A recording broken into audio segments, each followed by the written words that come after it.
Boa tarde, pessoal. Aqui é o André Bueno, sou membro da Igreja Batista aqui em Vila Caimosina e eu quero dar as boas-vindas a você no mais este podcast, né, onde nós vamos tratar assuntos relevantes. Desta vez nós vamos falar sobre um assunto muito complexo, que é a depressão e que tem afetado muitas pessoas, tanto dentro da igreja quanto fora. E nós esperamos que isso possa mudar a sua vida, que esses assuntos e tudo que nós tratarmos aqui hoje possa transformar a sua vida, a sua forma de pensar, a sua visão sobre isso, e que você possa buscar ajuda, tanto na igreja quanto fora dela, ajuda, né, de outras áreas que vão ser expostas aqui. Então, preste muita atenção. Se você quiser, pode fazer suas perguntas nas nossas redes sociais, elas vão ser respondidas posteriormente, tá bom? Então você pode ficar muito à vontade e nós queremos realmente dar as boas-vindas a você neste momento. Se você está passando por essa dificuldade na sua vida, que é a depressão, ou conhece alguém, chame essa pessoa para assistir esse vídeo. Nós estamos aqui hoje com uma pessoa que é da área de psicologia, né, vai ser apresentado daqui a pouco. E antes de nós iniciarmos, eu quero pedir que você curta os nossos vídeos, que você compartilhe os nossos vídeos, né, para que muitas outras pessoas possam também participar conosco, tá bom? Então, antes de mais nada, eu quero apresentar aqui o Cristiano Galdino. Ele é psicólogo e ele vai poder agora se apresentar melhor, vai fazer uma breve introdução sobre o assunto que nós estamos colocando. E, Cristiano, bem-vindo, fique à vontade. Obrigado, André. Sou Cristiano, né? Trabalho como psicólogo, formado desde 2015, atuo na área clínica, atualmente atendo também na modalidade online, por meio de um convênio, e basicamente é isso. Sou especialista em aconselhamento também, psicológico, e estou, né, aqui junto com o André para falar sobre esse tema. É um tema muito relevante, muito atual, muito que o mundo tem olhado para esse tema. Inclusive, em 2017, a Organização Mundial da Saúde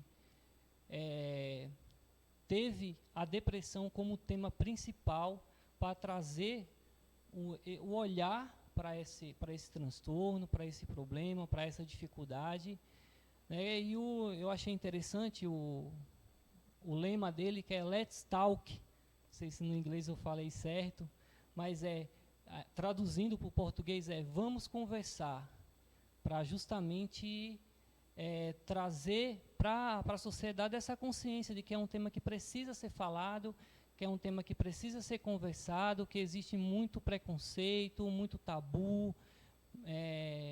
Nas igrejas, infelizmente, ainda existe muita dificuldade ainda, as pessoas não têm tanto conhecimento, às vezes porque não busca, às vezes porque existe uma barreira, enfim, né? E é um tema que tem trazido muita preocupação. Só para a gente ter uma ideia, isso em 2017, no mundo existiam, e hoje deve ter aumentado, inclusive, 322 milhões de pessoas diagnosticadas com depressão, né?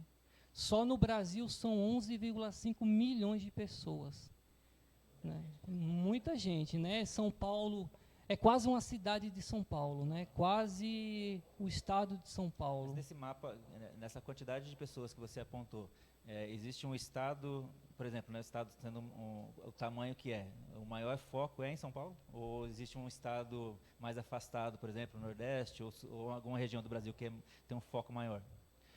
Olha, estudos, inclusive recente, apontou que São Paulo é considerada de percentual de depressivos e ansiosos, uma das maiores do mundo. Teve um estudo, eu não lembro o nome do título que eles deram, e São Paulo foi apontada como uma das maiores cidades com pessoas depressivas e ansiosas do mundo. Só para você ter uma ideia. Claro, os outros estados também participam, né, desse percentual global, mas São Paulo, por várias características, é considerada uma das maiores do mundo. O Brasil, por exemplo, é o segundo na América Latina. Aliás, na América toda, né? E é o primeiro na América Latina. Só perde para os Estados Unidos na América toda, só para você ter uma ideia, né? Como o assunto ele é muito, muito sério, ele precisa ser falado, ele precisa ser explicado, porque está aí, está nas nossas igrejas, está na sociedade, está em todo lugar, né? A gente conhece, às vezes, alguém que já passou, algumas pessoas, às vezes um familiar que passa por esse problema. Entendi. Tá. Bom, antes de nós, então, fazermos as perguntas que são mais cabíveis para esse tema, eu gostaria que você explicasse o que é exatamente a depressão. E aí a minha pergunta, ela faz sentido para mim, como você identificou que São Paulo, ele está em primeiro lugar, mas, por exemplo, será que as pessoas que foram entrevistadas, né, nos estados mais afastados, elas sabem o que é, né? Obviamente, o pesquisador com certeza sabe identificar isso e sabe explicar. Mas será que a própria pessoa que está passando por esse momento de depressão, ela sabe identificar isso? Então, eu gostaria que você primeiro explicasse o que é a depressão, né? E, se possível, qual é o gatilho, né, para que você chamou de transtorno, né? Não é uma doença. É uma doença ou é um transtorno? O que é exatamente a depressão? Bom, é uma excelente pergunta, como você mesmo mencionou, né? Então, as pessoas às vezes ainda têm dúvida do que elas estão sentindo. É depressão? É algum outro problema? É uma tristeza? Eu acho que vai ter essa pergunta. Mas a depressão, ela é um transtorno, é considerado um transtorno, que a pessoa apresenta geralmente, não é só isso, mas a característica principal é uma tristeza persistente, né? Não é uma tristeza que dura um dia, 2 dias, meu time perdeu, estou triste, estou deprimido. Não, você não está deprimido, está triste porque seu time perdeu. Mas ela é persistente, ela dura semanas, pode durar meses, pode durar anos, e um desânimo, né? Uma falta de energia para fazer coisas que antes a pessoa fazia, normalmente fazia, né? Trabalhar, se reunir com os amigos, estudar, praticar esportes, ir no cinema. Então a pessoa não tem energia, a pessoa não tem forças para fazer isso, né? Então, essas são as principais características. Ela pode também se apresentar de várias formas, né? Desde uma depressão leve, uma depressão moderada, até uma depressão grave, né? Então, tem várias origens, né? Ela pode se apresentar por várias origens, por vários caminhos, gatilhos, inclusive, como você mencionou. Existem vários gatilhos que podem desencadear uma depressão. Mas a depressão, ela é basicamente isso. É um transtorno, né, que se caracteriza por uma tristeza persistente e um desânimo, né? Um desânimo que a pessoa realmente não tem energia para fazer as coisas. Mas quando você fala de tristeza e desânimo, é óbvio, né, tem o grau. Mas como se define esse grau? Porque, por exemplo, eu falo, às vezes, cara, com esse calor, eu fico assim, então, quer dizer, eu estou em depressão, porque eu estou com vontade de fazer nada, né? Então, obviamente, a parte é brincadeira, mas como que a pessoa identifica esse grau? Ou melhor, como que vocês, psicólogos, ou alguma pessoa que é de uma outra área, que tem acesso a essa informação, como que vocês conseguem identificar esse grau e perceber que aquilo ali se trata de uma depressão? Bom, talvez a questão aí seja, o exemplo que você usou, ele é interessante, como eu falei, né? Hoje está mau calor, está um calor muito grande, estou desanimado. Então eu estou depressivo? Não. Tanto a tristeza quanto o desânimo, ele precisa ser persistente, né? Então, quando chega alguém no meu consultório com um diagnóstico de depressão, ou porque já passou por um profissional, ou porque a pessoa já, essa tristeza e esse desânimo já afetou o trabalho, já afetou o casamento, a pessoa vem contando isso, ela conta, eu pergunto, desde quando? A pessoa fala de 3 anos atrás. de 4 anos atrás. Então, não é um episódio, né? É uma coisa que tem uma persistência, né? E que isso, de alguma forma, afeta. Às vezes, o seu cansaço afeta ali uma atividade naquele dia, mas no outro dia você vai trabalhar, você vai se relacionar, você vai com os seus amigos. E é interessante que a depressão ela é insidiosa. Isso é muito importante de falar. Ela é insidiosa, então ela não acontece do dia para a noite.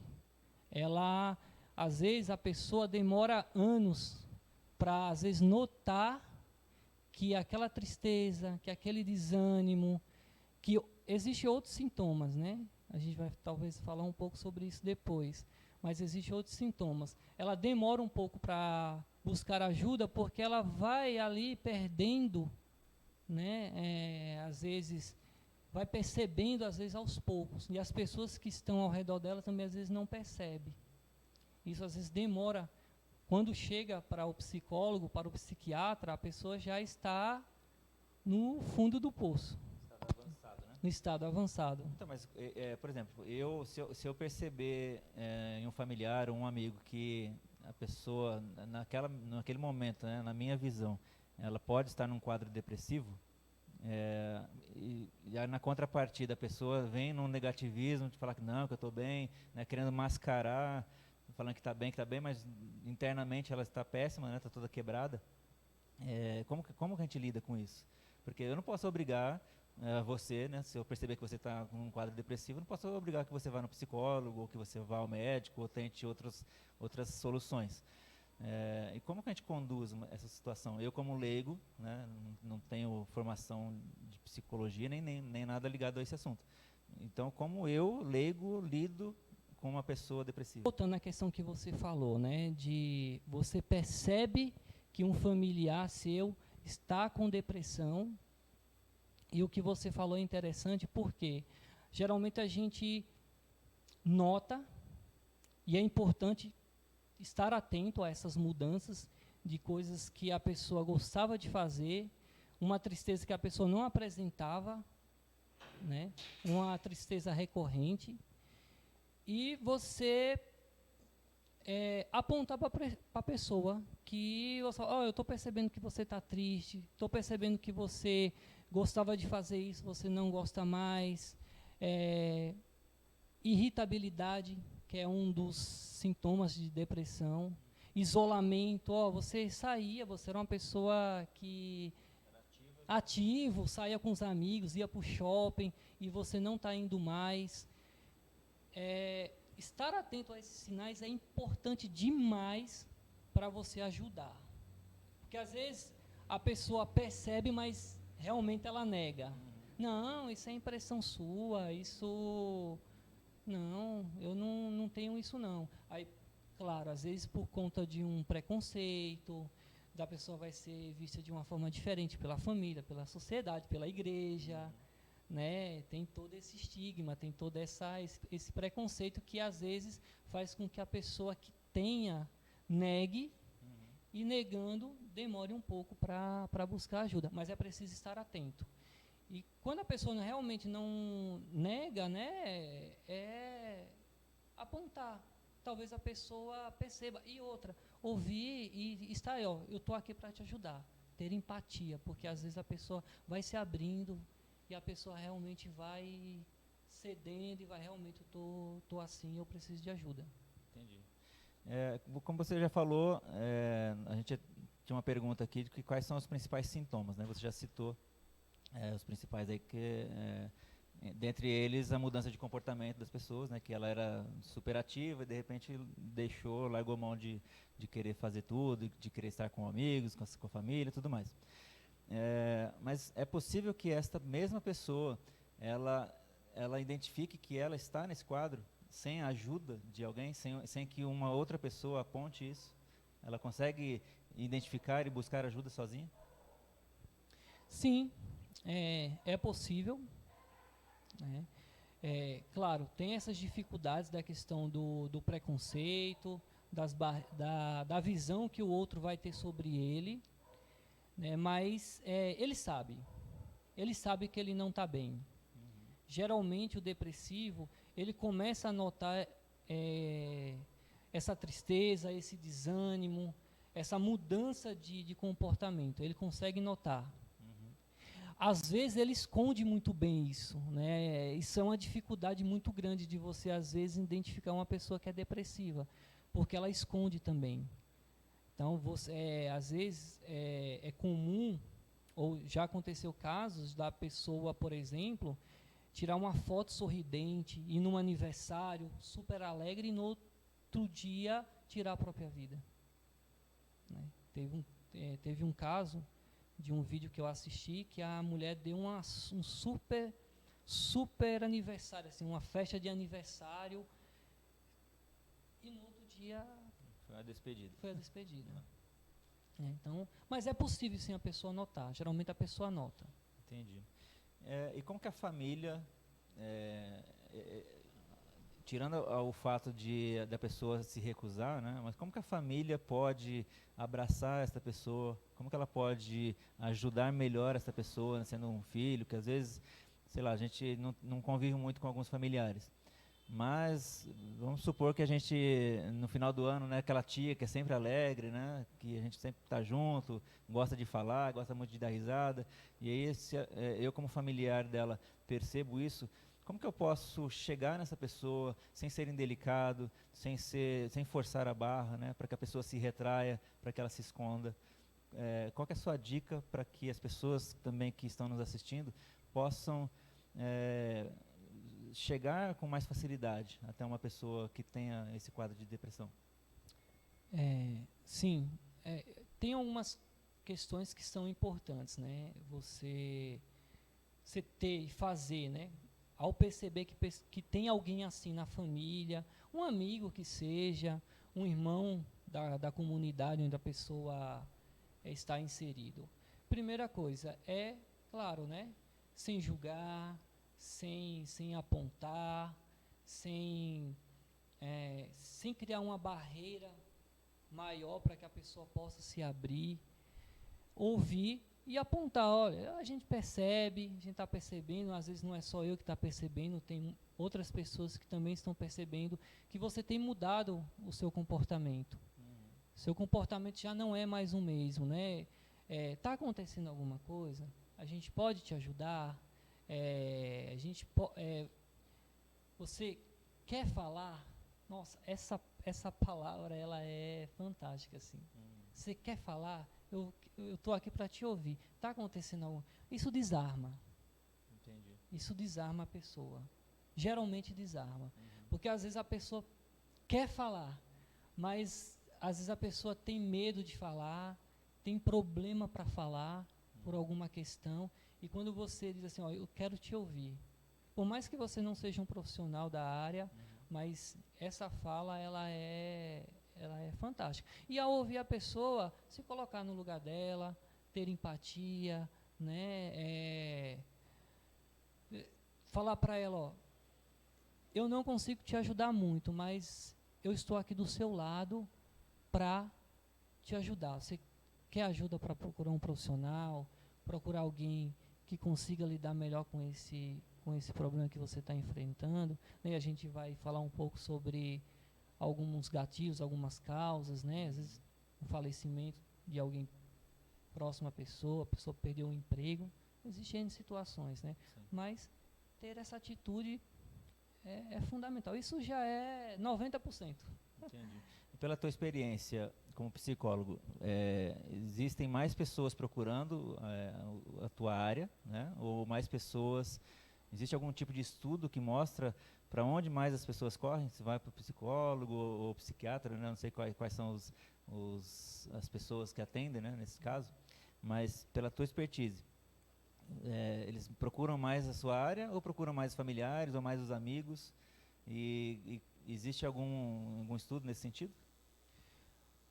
Sobre estudo, eu não sei. Eu realmente confesso que eu não sei. Mas os profissionais que são procurados, claro, né, é bem diversificado. O psicólogo é o primeiro profissional, às vezes, a ser procurado, né?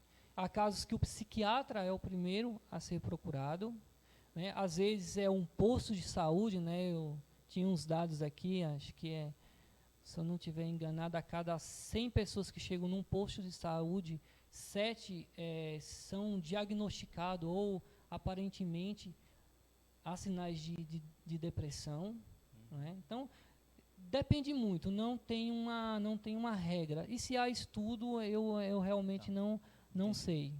Tá bom. Bom, e você que está em casa, você que está nos assistindo, espero que você tenha conseguido até esse momento entender o que foi falado aqui pelo Cristiano, né? O Cristiano, mais uma vez, para você que está chegando agora, ele é um psicólogo e ele trata, né, desses assuntos com os seus pacientes, como dentre outros problemas também que chegam até ele. Mas nós estamos aqui neste podcast para falar ainda mais profundamente sobre esse tema de quadros depressivos, né? E nós insistimos para que você faça esse vídeo chegar até os seus amigos, até os seus familiares. Insistimos para que você compartilhe o link das nossas redes sociais. Estamos lá no Facebook, no Instagram, no YouTube. Então, aproveite este momento para compartilhar. Mesmo que você não saiba de alguém que tenha esse quadro, que esteja vivendo essa situação, compartilhe, porque talvez você não esteja passando, mas outras pessoas estejam, e nós não podemos nos omitir, né, e se temos essa oportunidade de compartilhar informação, tá bom?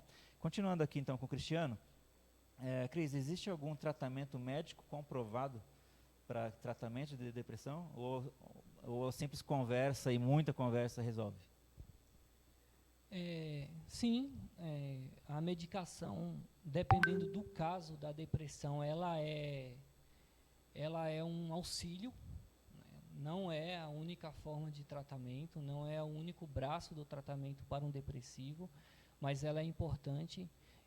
Eu, particularmente, não indico a medicação, né, o tratamento médico para todos os casos. Às vezes uma terapia, uma mudança no estilo de vida, existem outros recursos que também ajudam muito no tratamento, auxiliam muito no tratamento. Exercício físico é um excelente auxílio para quem tem. Sim, a questão da medicação em transtornos depressivos graves, que a pessoa realmente não tem energia, não tem forças para fazer, até para ir para terapia, inclusive, né? Até para fazer um exercício físico.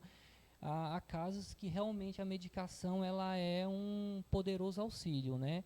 E sim, são comprovados cientificamente, tem resultados bastante expressivos, né? Há estudos controversos a respeito disso, mas até onde a gente sabe, né, até onde a gente atua, o tratamento médico ele é um braço importante, sim, e que ajuda sem dúvida nenhuma. Legal. E o que acontece, na verdade a pergunta é meio capciosa, né, mas o que acontece, chega até a ser óbvio, né, até porque você falou no início da nossa entrevista, que muitas pessoas tiram a própria vida.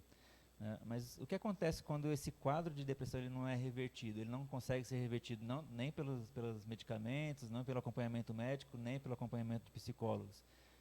E aí, ligado a isso, como que fica, supondo que você, por exemplo, iniciou um tratamento com uma pessoa e no final essa pessoa acabou tirando a própria vida? Então nós temos duas situações. Temos a situação dessa pessoa que tirou a sua própria vida ali porque não conseguiu, e tem a cabeça do psicólogo também. Como que fica a sua cabeça? Sim. O tratamento, claro, né, ele precisa existir, ele é importante para que a pessoa consiga reverter o caso, mas tem algumas coisas aí que precisam ser pontuadas. A primeira questão a depender do caso da depressão, o tratamento ele não é um tratamento curto, ele é um tratamento longo. Né? Às vezes a pessoa tem que lidar com a depressão em tratamento, durante anos. Né? Então aí você fala, puxa, a pessoa nunca vai ficar boa, nunca vai melhorar. Sim, a pessoa vai melhorar, mas tem depressões que são muito resistentes, tanto à psicoterapia, quanto até à medicação e outros modelos de tratamento. Mas a pessoa vai apresentando melhora. Então, assim, se o tratamento for adequado, dificilmente a pessoa não tenha uma melhora no quadro. Claro, há infelizmente esses casos que você mencionou, da pessoa não conseguir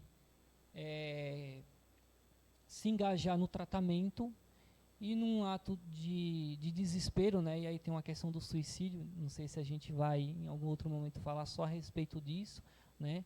Que o suicídio, na verdade, é uma tentativa desesperada de se livrar desse sofrimento que a pessoa se encontra, né? Mas aí, nesse momento, ela então percebe que ela não está somente sofrendo, mas ela está causando sofrimento para os seus amigos e familiares, e aí acha que a solução é tirar a própria vida. Sem dúvida, sem dúvida. A pessoa, acontece da pessoa olhar para ela e ver, nossa, eu estou causando muito sofrimento, não só a mim, né? Não só eu que estou sofrendo, a comunidade, as pessoas, a igreja, os meus familiares, todo mundo ao redor, de alguma forma está sofrendo também. E a pessoa, infelizmente, isso acontece, dela achar que a única solução que ela tem para aliviar, para acabar com todo o sofrimento é tirando a própria vida. Infelizmente.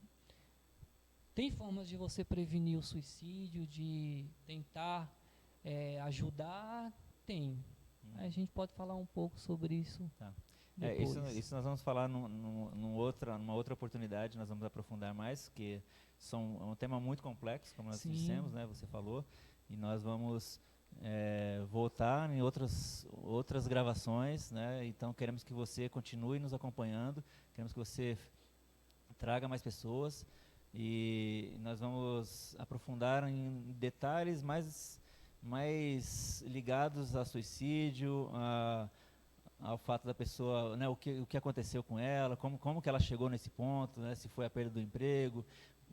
Nós vamos agora para a nossa última pergunta, que está ligada à pandemia, né, que afetou milhares de pessoas, e com certeza esta pandemia trouxe quadros depressivos para muitas pessoas. Mas antes de o Cris responder sobre esta parte da pandemia, eu queria saber se uma vez revertido o quadro, na tua visão como psicólogo, a pessoa ela pode novamente cair em depressão. Muito boa pergunta, né? Até era uma complementação da minha fala, eu acabei esquecendo, ainda bem que você fez essa pergunta.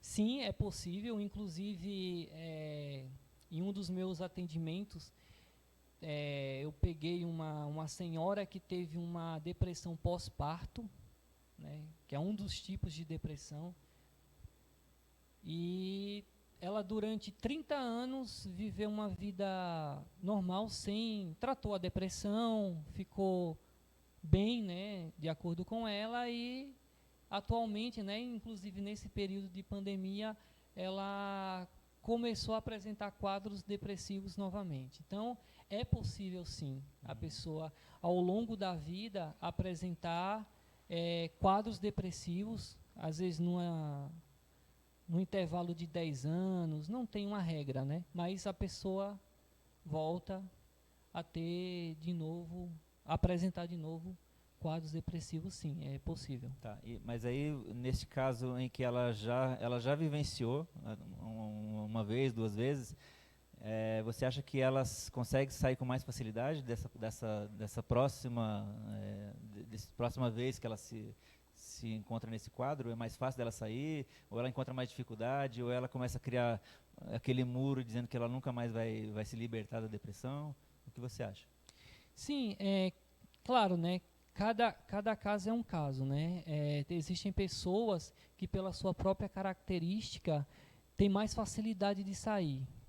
O primeiro geralmente assusta, às vezes as pessoas não sabem muito bem como lidar, mas tem pessoas que, para o segundo, ela já conhece o caminho, já sabe como pedir ajuda, às vezes é um grau mais leve, Às vezes o grau também é um pouco maior do que o que a pessoa teve pela primeira vez. Isso pode ser uma coisa que talvez dificulte, né, a saída, mas eu diria que é caso a caso, né? Tem pessoas que vão ter mais facilidade, tem pessoas que não vão ter tanta facilidade, mas por conhecer já o problema, eu acredito que tenha mais pessoas que tenham mais facilidade do que dificuldade de sair de um segundo, terceiro, quarto quadro. Pergunta boba. Depressão, o meu quadro de depressão, ele pode influenciar uma outra pessoa para que ela possa também ficar depressiva? Por osmose, né? A pessoa, porque tem gente que, se você está com coceira, a pessoa também começa a se coçar. Depressão, né? Aquela situação que a pessoa ela está hiper triste, está super para baixo, ela pode trazer pessoas para o seu lado? Sim, eu acredito que sim. Uma pessoa que tem depressão dentro de uma família, ela pode... Primeiro que a depressão em um familiar afeta a família. Pode não ser depressão. A pessoa pode não apresentar depressão, a pessoa pode apresentar outros quadros, né, de ansiedade, enfim, inclusive depressão. Acredito que sim. Essa pergunta é muito boa, porque eu não sei se o nosso tempo, se você me permite linkar, pessoas na família que já tiveram depressão, a próxima geração tem chances maiores do que pessoas que nunca tiveram nos seus descendentes depressão, de pegar uma depressão, de ter uma depressão, né? E uma das origens da depressão, ela é genética, ela tem um fator genético ali que propicia os outros filhos, netos a ter também depressão, inclusive. Não sei se eu respondi a pergunta. Você respondeu, então vamos tomar cuidado, né? Bom, vamos para a nossa última pergunta, então. Como que a pandemia, né, ou se na pandemia houve uma percepção, né, dos psicólogos em geral, do aumento de quadros depressivos e até que ponto esse quadro tem afetado ainda a população, né? Se agora com a diminuição, liberação de trabalho, liberação de acesso, agora você não precisa mais usar máscaras em ambientes abertos, se vocês perceberam uma mudança, né, ou na cultura da pessoa, ou na forma como ela agia, e se de fato a pandemia trouxe mais casos depressivos, porque muitas pessoas perderam seus empregos, né, como você disse, muitas pessoas foram viver na rua, né, então existem N fatores que a pandemia trouxe para a vida das pessoas, para as famílias, que destruíram famílias, né, então você percebeu isso como psicólogo, desse aumento nesse quadro? Mais pessoas procuraram vocês? O que você tem a dizer em relação a isso? Sem dúvida, sem dúvida.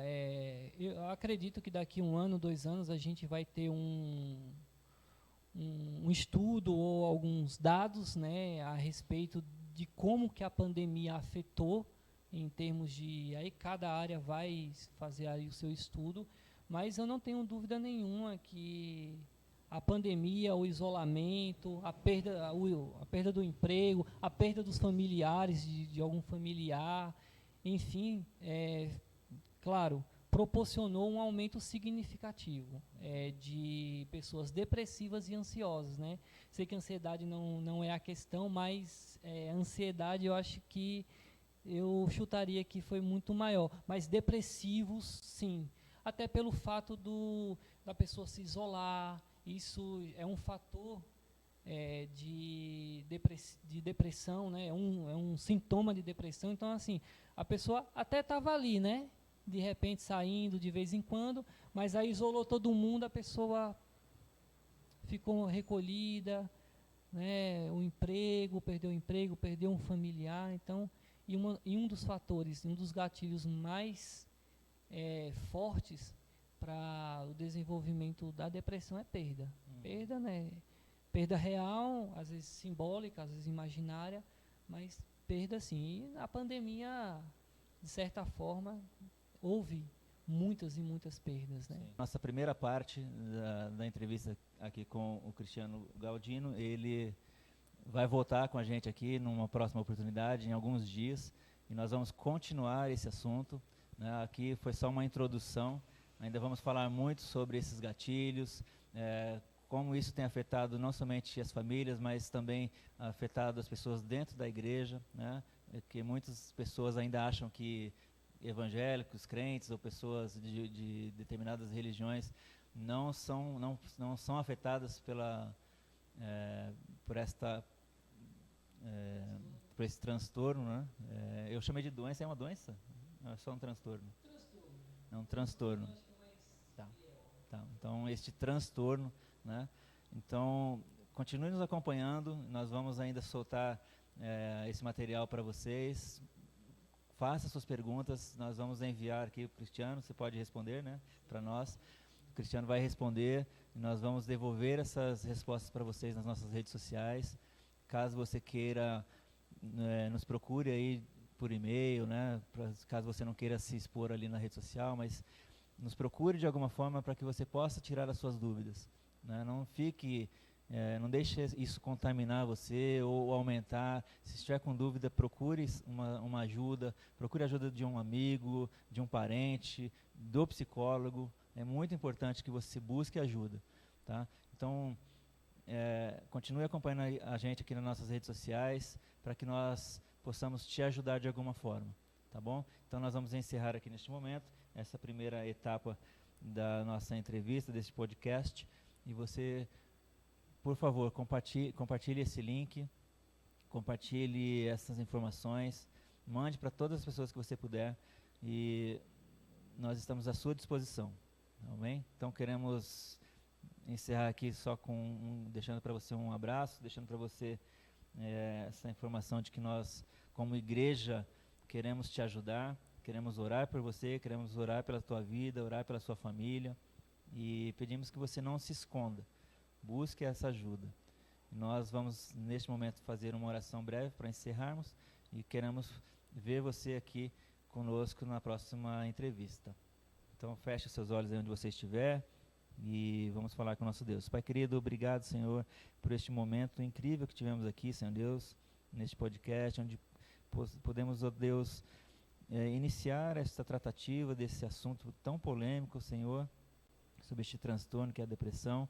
E eu peço que o Senhor possa alcançar, ó Deus, todas as pessoas que estão nos assistindo agora, que possivelmente possa estar vivendo este transtorno, Senhor Deus, que o Teu Espírito Santo possa reverter este quadro, Senhor Deus, na vida desta pessoa, desta família, e nós como igreja queremos ser instrumentos do Senhor para ajudar a todas essas pessoas.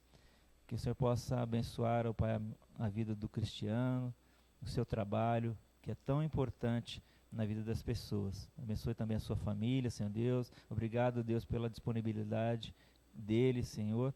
E nós te pedimos e agradecemos por essas bênçãos em nome de Jesus. Amém. Oh, to be